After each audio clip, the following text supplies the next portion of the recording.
Season's best, mate.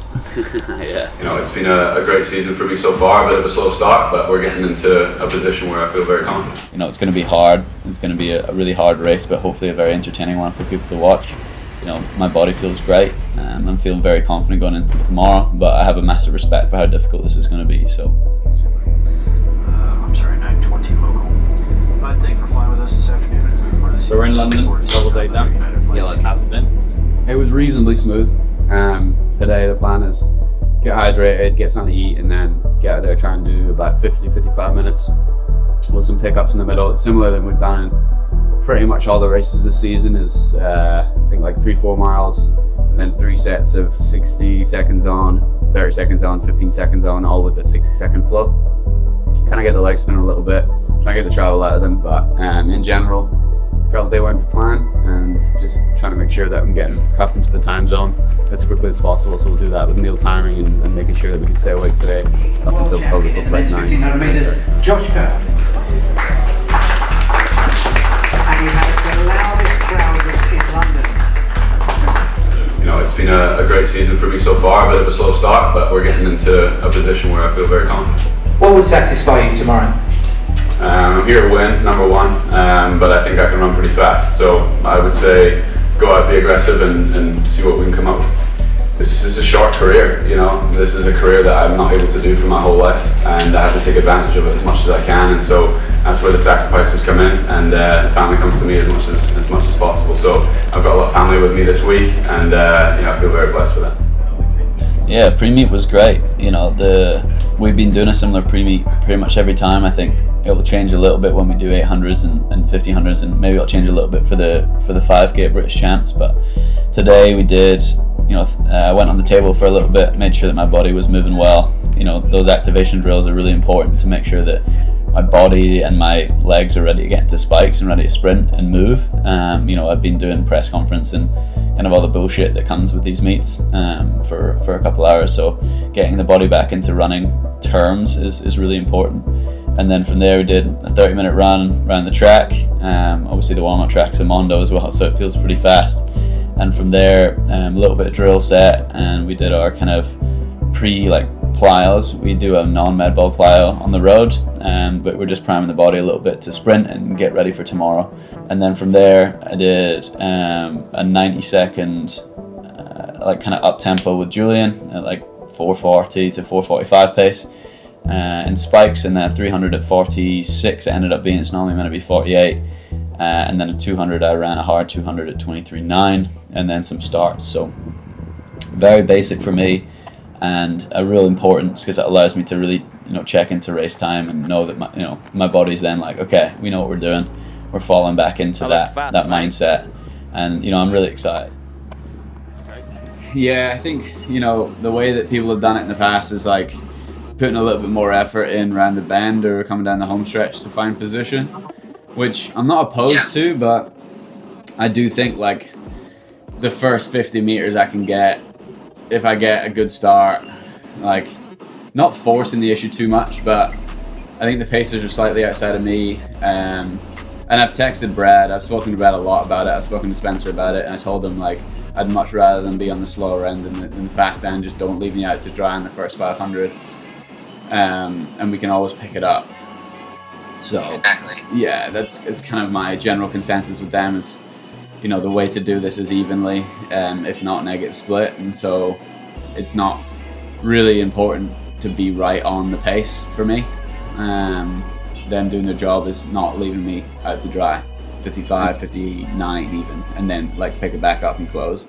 And it's like I would much rather be 55 high, 55 mid, and for those 3 laps, and I do think if I'm going to front run this, I need to be picked up on the 3rd lap a little bit before getting dropped off, so that I can really push these guys and make them question their lives a little bit, because if I'm running even or slowing down on that 3rd lap, then I'm going to have company, and that's going to be a problem. I just ratchet it down slowly but surely, but not take the lid off it too early, and keep something for that last 200. Yeah, I think that's in the back of your mind. That's the smartest way to do it. Yeah. Julian brought up, what you're saying too about pressing from 600 out. Yeah. That's going to be different. it's a great like mentality to have. It'll be hard in practice just because you're going to be out faster than you were pre. Yeah. Yeah. I mean, the fact that one of the pacers is going to go through 1100, and if he's on pace and he's with the lights, it's 1/400 that you're taking it on and pressing. And I think that the confidence that you had at pre where you did it for 600 should pay some huge dividends when you're in front of 80,000 people and you've got 400 to go. Yeah, I think there's a balance, right? And so if you go back to 2023 and we look at Zurich, and the pacer dropped out at 700 and he was supposed to go to a K, and he left me out to dry. Like, I'm trying to go through those scenarios as well, because at the end of the day, pacers are good, but like they're not perfect, and so sometimes they have bad days. Yeah. That as well a little bit, because I was having a bad day, and then the pacer was having a bad day, and then, you know, I only lost by a lean somehow. And so just trying to make sure that I'm not questioning myself too much if I'm going to send this. I mean, to be honest, this is a huge opportunity to gather information about where we're at, how fast we can run. And so that's my number one priority, is to just really push. Be smart, but really push and lay it all out there and see what kind of times we can bring back from it. But I do need to kind of go through some kind of worst case scenarios and best case scenarios. You know, the front pacer is 147 guy. If he's coming through in 151, does he get to 800? I'm not too sure. The second guy, you know, if he has a little bit more work to do, does he get to 1100? I don't know. But anything through a K would be great, to be honest. I think sometimes what happens when you're really like swimming in it is you feel like you're slowing down, but you're not, and then you start fighting it, and then the shoulders come up for me, and then, you know, my arms are kind of all over the place. And so if I can just keep it clean in the last 400, then I think we're going to be, I mean, everyone's going to be in a world of pain anyway, so I just kind of have to admit that that's what's happening and just get to the line. But yeah. Well, I think you go back to not the 8x400. I would go back to 5x3. Because the 8x400, your body wasn't in a hot spot it's in right now. Yeah. Where you can, you know, push off that left side and you're not having enough calf issues. Yeah. But where we've done really well, or you've done really well, is your form. You like think about your form and your mechanics and your turnover and keeping your hips underneath you. It's a lot to think about. Yeah. But using, you know, in a simple way, it's like making sure your shoulders drop. You're just bringing your hands down your hips. Yeah. I think that clears everything up in your form really well. Pacers should be able to do their job, but they have to get hard. And I anticipate everybody just letting you have a clear lane. Maybe the Kent gets in your way. Yeah. But I think everybody's kind of like planning to sit on you tomorrow. Yes. Yeah. So I don't want you getting out too hard, like burning them out early and wasting too much ATP early. So you're on 55 and it's a very even 55 or 56. That's fine. That's a wrap. Better gear this time, Westy? I think so, right? So we'll tighten them up a bit. What shoes you wearing? These are the Glycerins, brand new, mate. Brand new? Had them a day. So they should be nice and bouncy. Yeah. We're all in blue, we're in our home country. Yeah. Where are we? We're in London, baby. Yeah. We're in the West Ham Stadium, also known as the Olympic Stadium. It feels great, it's busy, it's lively, it's a huge stadium. We're just excited, man. This is cool. This is really cool. What's the goal? What are you trying to come through 200 in? I've gone about it multiple ways. I've gone quicker out the gates, I've tried to split, I think maybe a little quicker and see if I can hang on. This is the first time I'm wearing a watch. Okay. So we'll see if that helps, maybe keep a good eye on where I am. See where I'm at with like good 50, 100 to go. I'm going to trade out my tune-up H&M glasses for the Oakleys. And, oh my god, these look cool. These are cool. But yeah, well, that's some fun. Alright, let's do it. Done, it's time to go. Good man. On you, Westy. Are you ready? Yeah. Get it, Westy.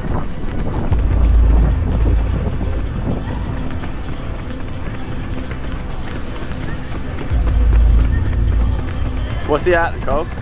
14.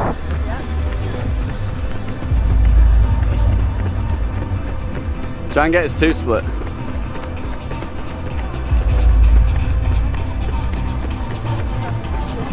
And now? 29. Oh, it's on. This is where you hit the wall last time. He's got someone in the way.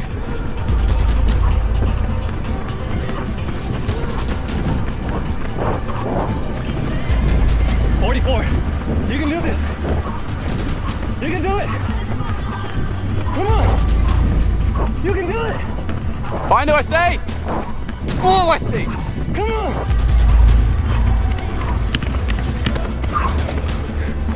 We got the time. Did you get it?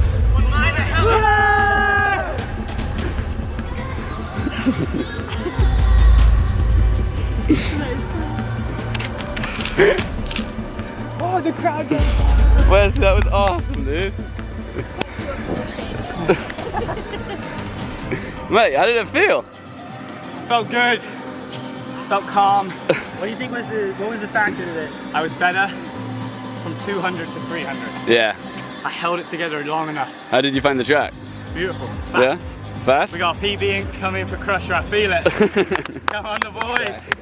Series over. Yeah. For me, it ran 23.9, and for West, it ran 59.8. Danny, it was magical.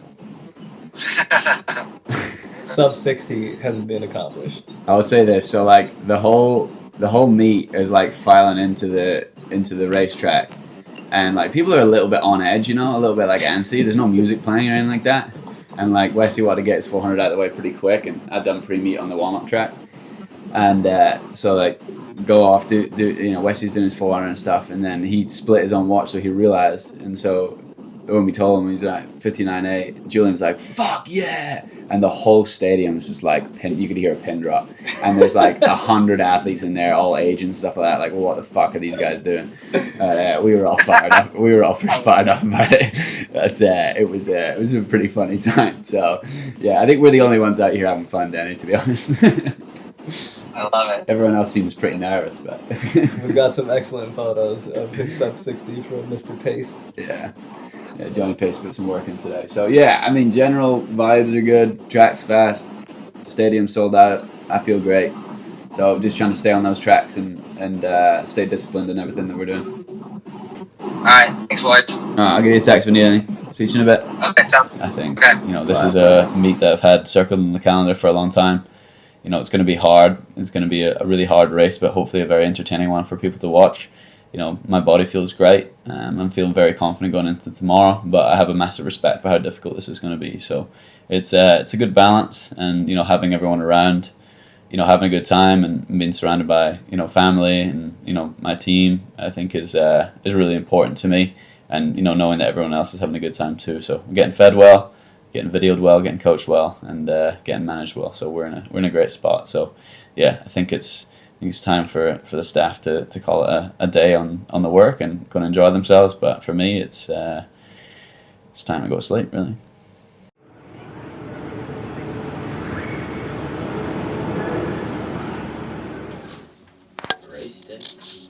How do you sleep, mate?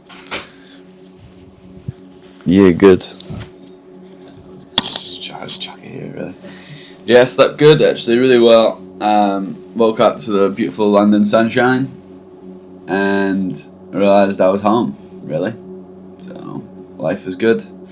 But no, we had to make some decisions on breakfast this morning just because the race being like around 3:45, didn't really think we had enough time for breakfast, lunch and pre-race pancake, so we just went for a slightly bigger breakfast, carb wise, and then we're gonna kind of hold off until about 1:15. So it's 9:19 right now.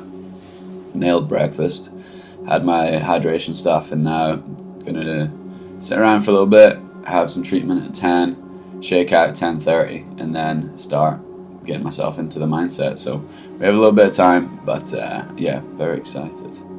I feel like I'm at a bar. A bar? Yeah, there's so many fucking noises. Yeah. I feel like I'm at a bar this morning. Oh, you're so cuddly, yeah? Look after yourself. Yeah. Have you sorted dinner out for after yet? What? Ready and raring to go then. It's the clouds, mate. Clouds are playing with me. Yeah, good. You excited? Oh, it's 12 minutes. Yeah, mate. You doing, how many miles you doing? 1 million, mate. Is this the famous YouTube? Oh, yeah. Yeah. Okay. This is the start of the Mad Hudson Smith YouTube page. Imagine. So, just so you know, me and Josh, 600. Yeah? Mate, you'd be toast. It'll be the best 500 meters you've ever seen in your life. No worse than the meters. Rather than that last time.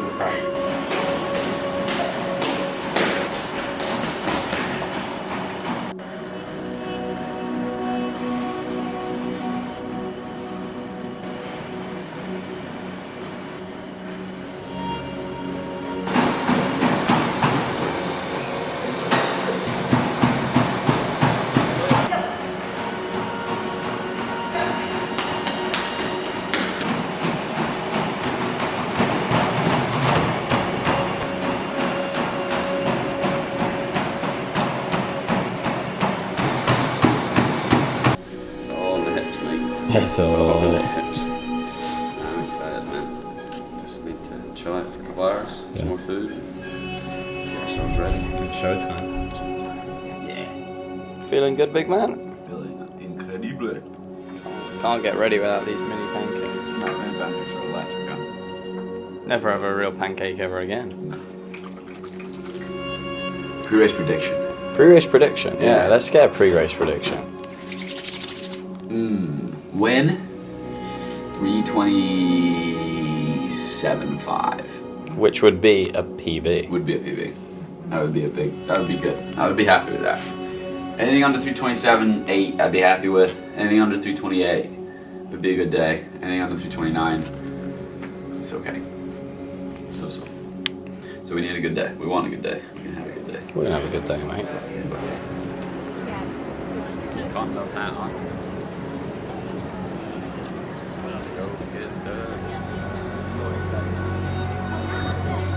Good product placement here with these bags. So we'll see. But we've got the whole night ahead of us, and I didn't book us any dinner, so. Do we? He is in the form of his life. There is Josh Kerr, resident now on the west coast of the USA, the reigning world champion. Very bullish, very confident in his press conference yesterday, wants to put on a show. Well, they've asked for a really, really aggressive British record pace, the British record already held by Josh Kerr, aiming to go through 800 in 1:51, which would mean a first lap of around 55.5 seconds. And Farken, the German, as well, down the back straight. They enter the sunshine now from the shade. Great Britain 1 and 2. Kerr looking very comfortable indeed, just imperceptibly gliding past Mills. It's a Mills sandwich, but Coach has gone on the inside. Coach has made a move aggressively. Arms flailing, Kerr not panicking. Oh, Mills has gone! Just as he did last year, Mills has gone! Terribly, Whiteman now into third place. Coach is clear. Coach from Kerr. Whiteman surely has too much to do. Kerr on the shoulder. It's the 18-year-old. What has Kerr got left? Impudent from Coach. He's got 50 metres to go. Has Kerr got enough? No. It's Coach who's going to take the win. Keep an eye on the clock. 3:28.82. It's a new meeting record. Well, we talked about the best of British. It was the best of Kenya. And it was this man. You know, for me, running 3:29, I think it was 2:29. Oh, it says there, 2:29. Yeah, that's not bad. It's not bad. We're, a couple of months out from the World Championships. It's important to get these races in and go against a field like that. And not disappointed, but I wouldn't say I'm thrilled. But we've got some work to be done. It's a really deep field in the 1500 now. We've got a lot of people running under 3:30 going into the championships, which means they're putting their hand up for medals. But when you're going for the top one, you have to be consistent and be able to come up for these big races. I felt great today. A really good effort coming off of, obviously the travel over here a couple of days ago. I'm getting back used to that now. It's the first time I've come back to Europe since Paris. So it's been really smooth. We took a lot of lessons from today. I was looking to at least be in the 28s. Hopefully I was trying to be in the 27s. But we're living and we're learning. We got the training in us, so we just need a couple more races. Season's best, mate. Yeah, very different to the Grand Slams for sure. I think it was nice to throw ourselves in the deep end and challenge myself over like a faster first 800. I felt nice and comfortable over the first 400, and definitely just lacking that last kind of 100 or so power. But it's coming together for the season. We're definitely heading in the right direction, and I really wanted to win that today. Obviously in front of a London crowd. Everyone was great, but you gotta roll with the punches a little bit during the season and take all the positives that we can. And there's definitely a lot of positives today, so we're heading in the right direction, especially after how the grandstands have gone. Know that my tactical race brain is pretty good, and yeah, we're winning a lot of these, so we're getting there. Nice to be back on the racetrack after 7 weeks away. Yeah, I mean, I've been watching the Diamond League season, obviously, as everyone's running fast and stuff, so it was nice to be at the top end of that field, even though sometimes over the last few years it's more been kind of the medium side of those fields, kind of even at the back of those fields sometimes. So, you know, I'm a championship racer, but I wanted to get that right today and get out as much as I could from it. And yeah, hopefully it was fun. Hopefully the video was a little bit more informative of, you know, what the schedule looks like, what the travel looks like, and everything that we do to try and feel primed and ready for the day. And we're going to keep you guys updated with the training over the next little bit, but it'll be British Champs up next, and excited to go in and run a 5K, something a little bit longer. So yeah, it'll be fun. I think I'm enjoying showing the process along the way, highs and lows. Obviously want to win these, but you know, I got beaten today, and that's all right. We can enjoy that and get back to work with some hunger.